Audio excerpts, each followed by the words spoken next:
토션빔 이렇게 만들 수 있었으면서 SM6를 그따구로 만들어서 팔았다라는 거에 한 번 더 화가 납니다.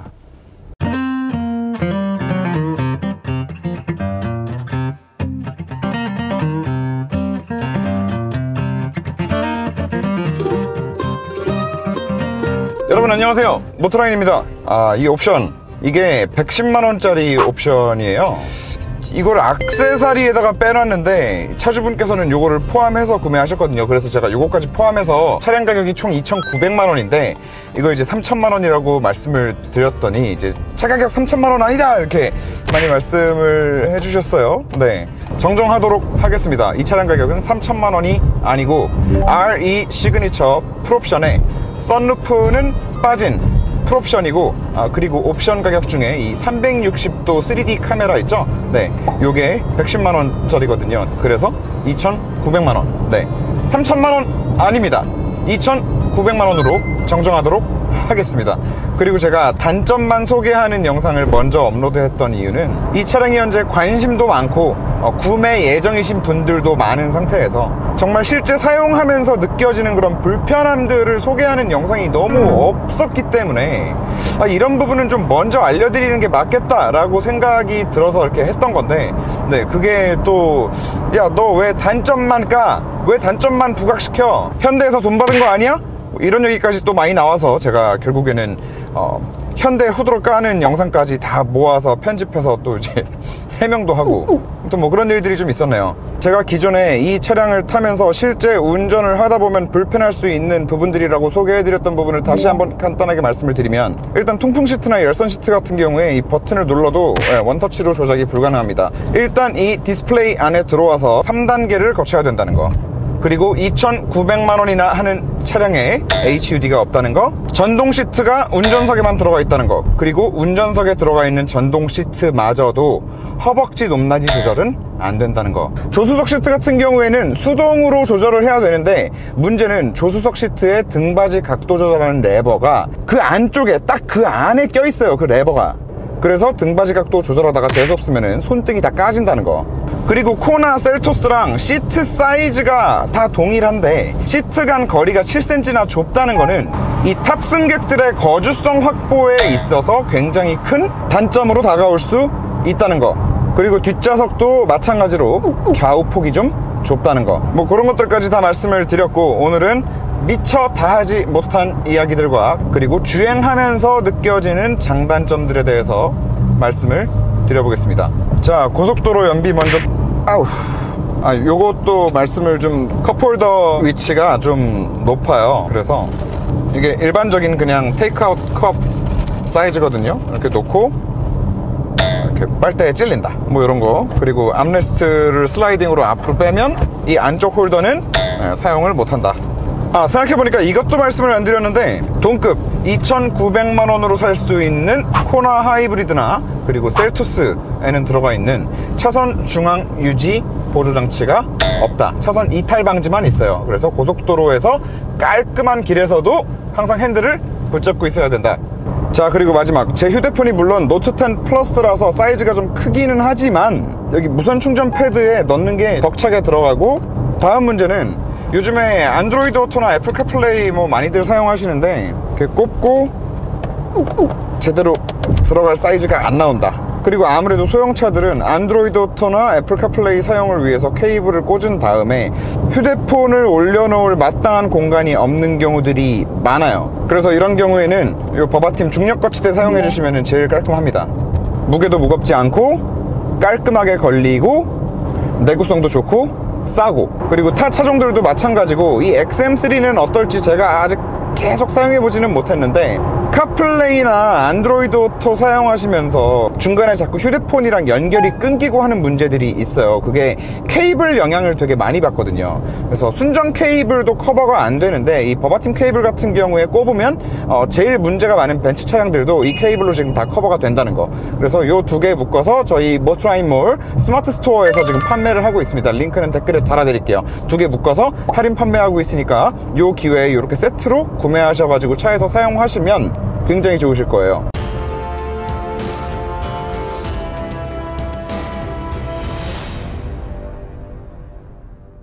자, 그리고 지금 고속도로에 올려서 연비가 리터당 23km 마크하고 있어요. 네, 지금 한 15km 정도 주행했는데 지금 살짝 계속 오르막을 쭉 왔고 이제 내리막 만나니까 또 미친듯이 올라가고 있네요. 1600cc 터보 엔진을 사용하는 코나나 셀토스도 고속도로에서 이렇게 90km 항속 크루징을 한다고 해서 이런 연비를 보여주진 않아요. 지금 이거는 거의 하이브리드급 연비를 보여줍니다.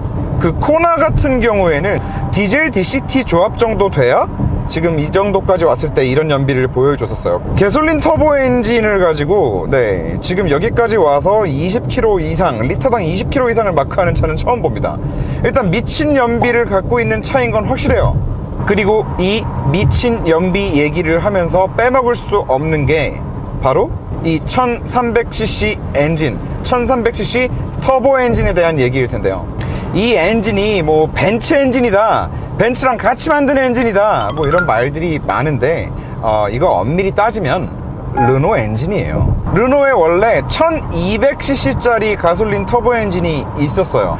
그 엔진은 H5FT라는 엔진이었는데 지금 이 녀석은 H5HT, 그거의 업그레이드 버전이고, 이 업그레이드를 하면서 다임러, 벤츠랑 계약을 해서 서로 주고받기를 했어요. 벤츠는 V6, V8 엔진들을 르노 그룹에 제공을 하고, 그리고 르노는 이 저배기량, 에미션의 포커스를 맞춘, 완벽하게 연비의 포커스를 맞춘 엔진을 다임러에 제공을 하기로 그 둘 사이에 계약을 합니다. 그래서 그 계약 이후로 실제로 닛산에는 지금 6기통, 8기통짜리 벤츠 가솔린 엔진들이 들어가고 있고, 그리고 르노의 이 1300cc 터보 엔진은 벤츠의 A클래스, B클래스 차종의 일부 트림에 들어가고 있어요. 이 개트락 미션도 벤츠에 그대로 들어갑니다. 물론 얘네가 발표할 때 벤츠랑 공동 개발했어요 라고 말은 해요. 하지만 전 세계적으로 엄청나게 많은 벤츠바들의 말들을 들어보면 충분히 확인할 수 있습니다. 난리가 났어요. 야, 벤츠가 르노 엔진을 갖다 쓰면 그게 벤츠야? 그리고 이 얘기는 벤츠와 르노가 협업관계 계약을 체결해서 발표하는 그 순간에 이미 다 나왔던 내용이에요. 서로 잘 만드는 엔진을 스와핑해서 사용하기로 했다. 그러니까 이거는 논란의 여지가 없는 얘기입니다. 그리고 실제로 자동차 제조사들 사이에 서로 가지고 있는 파워트레인을 공유해서 사용하는 일은 지금까지 흔히 있어 왔던 일입니다. 르노에서 가지고 있는 이 엔진을 벤츠에 납품하면서 벤츠의 몇 가지 요구사항 정도는 있었겠죠. 야, 우리 차에는 뭐 엔진에 이런 식으로 마운팅 돼야 되니까 뭐 이렇게 만들어줘, 저렇게 만들어줘, 이런 요구들이 있었을 거예요. 그럼 벤츠의 입김이 분명히 그 정도는 들어갔을 거고, 그러면 대외적으로 발표를 할 때 같이 만든 엔진이다 라고 발표를 해도 그게 뭐 틀린 말은 아니게 되는 거죠. 그리고 또 한 가지 잘못 알고 계신 건, 이 엔진이 워낙에 에미션, 연비, 경제성, 친환경에 포커스를 맞춘 엔진이다 보니까 이 실린더 내벽에 피스톤과의 마찰을 최소화하기 위한 코팅이 들어가 있는데, 이 코팅도 벤츠께 들어가 있는 게 아니에요. 벤츠의 그 나노 슬라이드 코팅이 들어가 있는 게 아니라 그 닛산 GTR에 들어가던 그 코팅이 들어가 있는 겁니다. 뭐 르노와 닛산의 이 관계는 워낙 오래됐으니까, 그리고 또 르노가 닛산의 지분 거의 50%를 가지고 있어요. 이 자동차 제조사들이 엔진 하나를 개발하기 위해서 쏟아붓는 돈이, 그 개발 비용이 정말 우리가 상상하는 그 이상 좀 천문학적인 돈이 들어갑니다. 그리고 벤츠 같은 경우에는 원래 저배기량 엔진에 대한 데이터도 없고 만들어 본 적도 없고 사용하고 싶어 하지도 않던 애들이었어요. 그런데 이제 요즘에 최근 들어서 계속해서 이 에미션이 중요해지고 친환경이 중요해지고 이 자동차에서 뿜어내는 배출가스를 저감시켜야만 하는 그런 미션들을 다들 가지고 있기 때문에 벤츠도 일부 차종의 그 안에서도 일부 트림, A클래스, B클래스의 일부 트림, 180, 200 모델들에 사용할 수 있는 저배기량 엔진이 필요한 상황이었죠. 사실 벤츠가 르노한테 처음 손을 내민 건 아니에요. 재미있는 얘기인데, 벤츠가 원래 저배기량 엔진을 공급받기 위해서 손을 먼저 내밀었던 건 현대입니다. 2008년 베이징 모터쇼에서 다임러의 회장이 직접 대놓고 얘기를 해요. 현대 저배기량 엔진들을 공급받고 싶다. 더 황당한 건 벤츠 회장의 이 공개적인 제안을 현대가 또 공개적으로 깝니다. 우리는 기술을 공유하고 싶지 않다. 라고 얘기하면서. 근데 사실 지금 생각해보면 기술을 공유하고 싶지 않았던 게 아니라 그때부터 현대는 그 자기들 엔진에 몇 가지 결함이 있다라는 거를 미리 알고 있지 않았을까. 야, 지금 납품하지 마. 지금 납품했다가 나중에 된다. 그래서 깠던 게 아닌가 싶습니다. 아무튼 그렇게 벤츠는 원래 현대한테 먼저 손을 내밀었는데 그로부터 몇 년 뒤에 이 르노와의 협업관계가 체결이 된 거예요. 뭐 자연스러운 겁니다. 그러면 뭐 이 엔진이 벤츠에서 만든 엔진이 아니라 르노 엔진이기 때문에 안 좋은 엔진이야? 라면 그건 아니죠. 적어도 이 엔진은 벤츠라는 브랜드 차량에 넣어도 된다 라고 벤츠에서 판단했을 정도, 그 최소한의 수준, 그 벤츠의 눈높이를 맞춘 엔진이라는 겁니다. 다만 이 엔진의 모든 포커스는 에미션, 친환경에 맞춰져 있을 뿐이에요. 일단 엔진의 겉모습만 봐도 가장 쉽게 확인할 수 있는 건 엔진 사이즈가 진짜 상상을 초월하게 작습니다. 지금 영상을 보셔도 아시겠지만 이 위쪽 헤드 쪽의 설계가 기존에는 없던, 기존 가솔린 저배기량 엔진들에는 아예 없던 새로운 설계가 들어갔고, 그로 인해서 정말 말도 안 되는 사이즈의 컴팩트한 엔진이 만들어졌고, 아까도 말씀드렸던 엔진 실린더 내벽을 특수 코팅해서 마찰을 최소화시키기도 하고요. 마지막으로 밸브를 컨트롤하는 기술에서 하나 더 나아가서 4기통 엔진에서 항속주행 때 가운데 실린더 2개를 꺼버려요. 그리고 우리가 흔히 생각하기에 이 저배기량 터보 엔진은 엔진의 회전질감이 안 좋다, 진동과 소음이 심하다, 고 RPM에 올라가면 마치 디젤 엔진처럼 노킹 소리가 막 나고, 그런 단점들을 떠올리게 되는데, 이 엔진의 한 가지 놀라운 점은 고 RPM에서의 엔진 질감이 굉장히 좋다는 거예요. 그리고 1300cc라는 굉장히 낮은 배기량 때문에 차가 앞으로 치고 나가고 달리는 맛이 너무 떨어지지 않을까 라고 걱정하시는 분들이 분명히 계실 텐데, 1300cc 터보 엔진이 한 200km까지 몰아붙이는데도 무리가 없습니다. 그리고 그냥 무리가 없는 게 아니라 얘가 지금 6500rpm까지를 쓰는데, 이 조그만 엔진이 4000rpm, 5000rpm을 넘어가서도 힘이 빠지질 않아요. 자, 지금도 스포츠 모드에서 밟아보면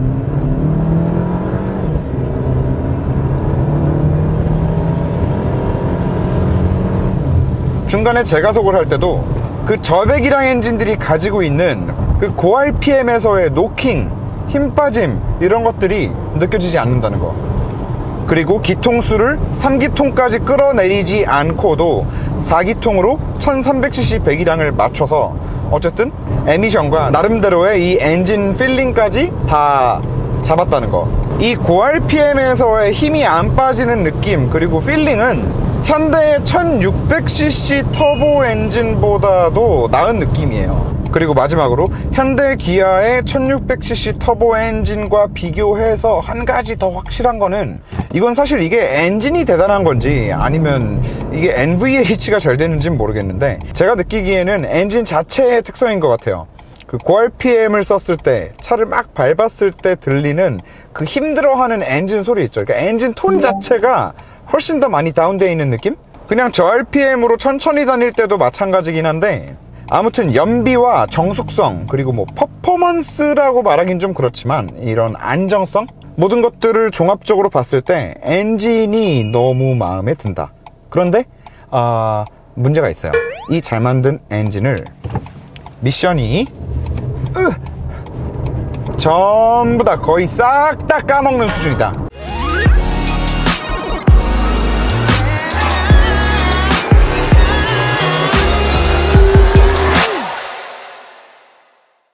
제가 전에 SM6 리뷰를 하면서 SM6의 그 DCT 트랜스미션이 건식이다 라고 말씀을 드렸다가 욕을 한번 돼지게 먹은 적이 있습니다.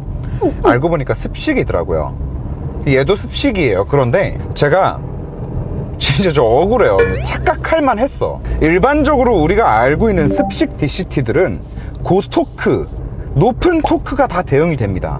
50토크, 60토크까지 다 대응이 돼요. 그리고 고성능 차에 들어가고, 제일 중요한 거는 습식 DCT다 라고 하면 미션 오일이 다 8리터, 9리터씩은 들어간단 말이죠. 근데 얘도 마찬가지고 SM6에 들어가는 DCT도 마찬가지고 미션 오일이 고작 4리터 들어가요. 사이즈도 건식만큼 컴팩트하고, 그래서 당연히 저는 그거 보고 건식인 줄 알았는데 이게 알고 보니까 게트락에서 완벽하게 연비와 에미션에만 초점을 맞춘 트랜스미션을 개발한다고 해서 이 건식 보완형, 뭐 습식 보완형이라고도 하고 이런 트랜스미션을 만든 거예요. 다시 말해서 완벽한 습식이라고 할 수 없는 미션입니다. 그 건식 DCT가 무조건 싸다, 작다, 뭐 현대가 쓰고 이렇기 때문에 건식에 대해서 잘못 알고 계시는 분들이 있는데, 건식 DCT가 그 클러치팩을 오일도 사용하지 않고 붙여야 되는 그런 굉장히 정교한 데이터가 많이 필요한 미션이기 때문에 정말 만들기가 어렵다고 하더라고요. 그리고 이 게트락 같은 경우에 건식 DCT를 만들어서 포드 차에 굉장히 많이 납품을 했었는데, 그 포드 애들이 지금 또 난리가 났더라고요. 그 콜로라도와 마찬가지로 걔도 지금 집단 소송 중, 미션 때문에. 그래서 해외에서는 이 게트락이 건식 DCT를 만들다 결국에는 포기를 하고, 그렇다고 완전히 습식으로 가자니 사이즈가 너무 커져서 이런 차에 안 들어가고 무거워지고 하다 보니까 기존에 있는 습식을 좀 보완을 해서 사이즈를 좀 줄이는 컴팩트한 습식을 만들었다라고 하는데, 제가 봤을 때는 이 트랜스미션은 그래 뭐 연비가 엄청나게 좋을지는 모르겠는데 아직도 이건 총체적 난국이에요. 출발할 때 보세요. 진짜 오버하는 거 아니고, 이 차가 처음 출발할 때 미션에서 클러치를 미트 시킬 거 아니에요. 그러면은 건식 DCT 사용하는 현대기아차도 이렇진 않거든요. 그냥 살짝 밟아도 밟는 대로 그대로 부드럽게 가속이 됩니다. 물론 현대도 건식 DCT 초창기에는 진짜 문제가 많았어요. 근데 최근엔 많이 개선이 됐거든요. 그래서 거의 처음 출발할 때 오토미션과도 같은 부드러움을 현재는 만들어주는데, 얘는 다시 보여드릴게요. 일단 RPM이 한 1500 이상 넘어가야 그때 탁 붙이기 시작해요. 그리고 1단하고 2단의 기어비가 진짜 타이트해도 너무 타이트한 거야. 정차했다가 출발할 때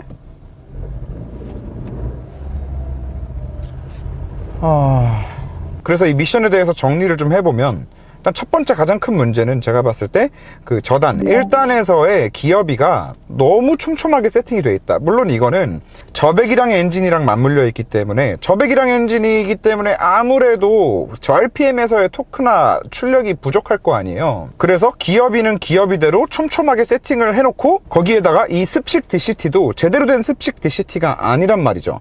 미션 오일 양이 일반적으로 우리가 알고 있는 습식 DCT의 반밖에 안 들어가. 허용 토크도 30밖에 안 돼. 그렇다면 아무래도 일반적인 습식 DCT처럼 이 다판 클러치가 딱 붙을 때 미션 오일을 풍부하게 마음껏 뿌려줄 만한 양은 안 나올 거란 말이죠. 또 그러다 보니까 동력이 딱 전달될 때 미트를 힘껏 빡 붙이지도 못해. 습식임에도 불구하고. 그렇다고 이거를 오일을 조금만 뿌려가면서 막 갖다 붙여? 그러면은 클러치가 또 타버리고. 그러니까 우리나라에는 맞지 않는 세팅인 거예요. 우리나라에서 누가 이렇게 서 있다가 발컨하면서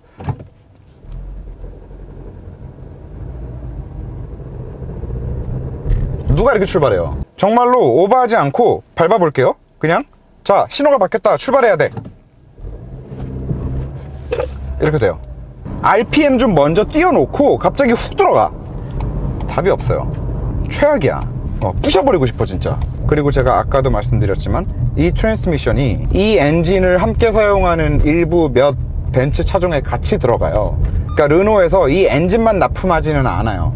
이 엔진이 들어갈 때는 항상 이 트랜스미션이 물려서 들어가요, 벤츠에도. 그래서 결과적으로 이 엔진이랑 미션 똑같이 조합돼서 들어가 있는 벤츠 있죠? A180 같은 거, A클래스 같은 거, 그거 걔도 똑같이 해외 매체들에서 욕먹고 있어요.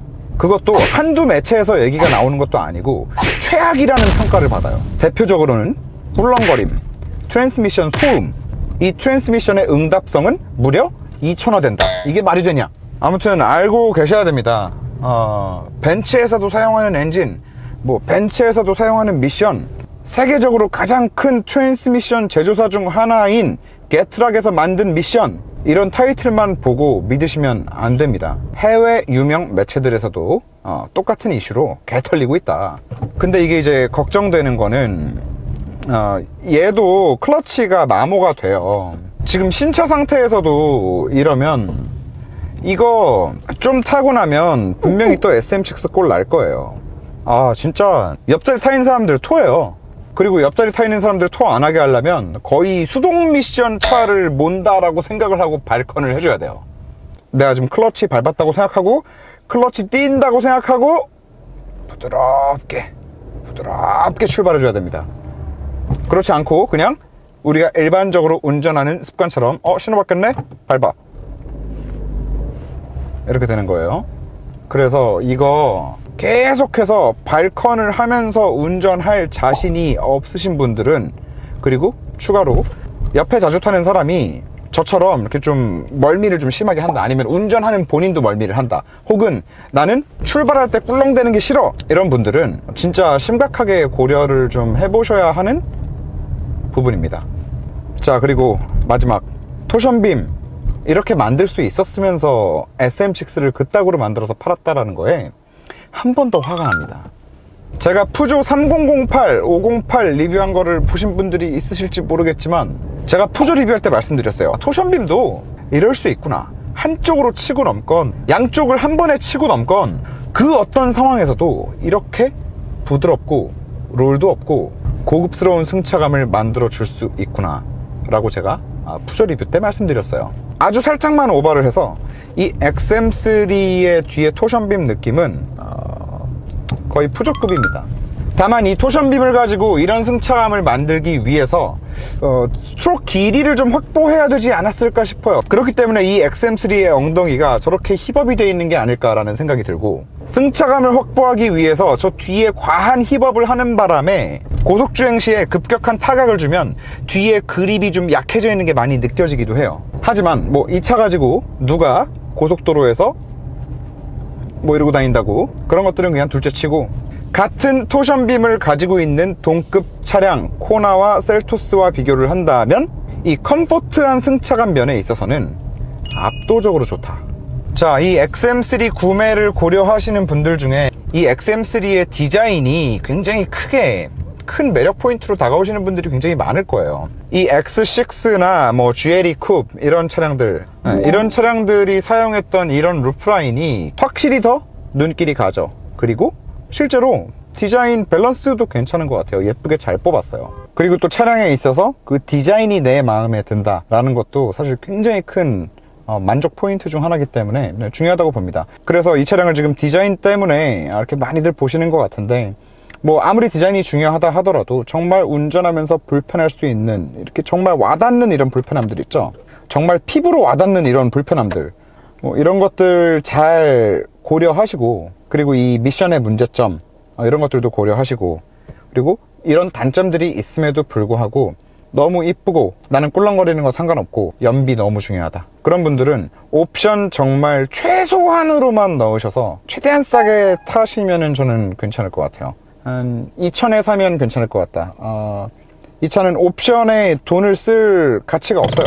옵션 비용을 지불하지 마시고 디자인과 연비 이 두 개만 보신다라고 하면 나쁘지 않은 선택이 될 수도 있지 않을까 생각을 합니다. 자, XM3 리뷰 이 영상을 끝으로 이제 마치겠습니다. 차량 협찬해주신 XM3 클럽 그리고 차주님 정말 감사합니다. 정말 감사합니다. 그리고 사실 차주님도 그렇고 XM3 클럽 매니저님도 그렇고 XM3 그리고 르노라는 브랜드를 너무 사랑하시는 분들이에요. 그런데도 불구하고 저한테 이렇게 맘대로 해 라고 말씀해 주신 거는, 제가 안 좋은 건 안 좋다라고 계속 말하는 게 결과적으로는 르노에서 더 좋은 차를 만들어 주지 않을까 라는 생각에 그렇게 하신 거라고 생각을 하고, XM3 구매하신 분들이나 구매 예정이신 분들, 그리고 실차주 분들이 실제로 제일 많은 카페입니다. XM3 클럽 많이 좀 이용해 주시고 회원가입도 부탁드리고, 카페에서 문제되는 점 똘똘 뭉쳐서 계속 르노에 항의해서 좀 더 좋은 차를 만들어낼 수 있도록, 그럼으로 인해서 르노의 상품성이 올라가고 결과적으로 현대가 이상한 짓을 못하게 견제할 수 있도록 르노의 힘을 키워서 현대를 견제시켜야 돼요. 우리는 중요한 겁니다. 르노가 이대로 계속 이상한 짓거리 하다가 망해버리면 그때는 현대 그냥 독주가 되겠죠. 아마 가격 엄청 올라갈 거예요. 그런 일이 발생하면 안 되지 않겠습니까? 시청해주셔서 감사합니다. 다음 영상에서 또 운둔 얼굴로 인사드리겠습니다. 저는 샤인빌리지에 디테일링 하러 왔어요.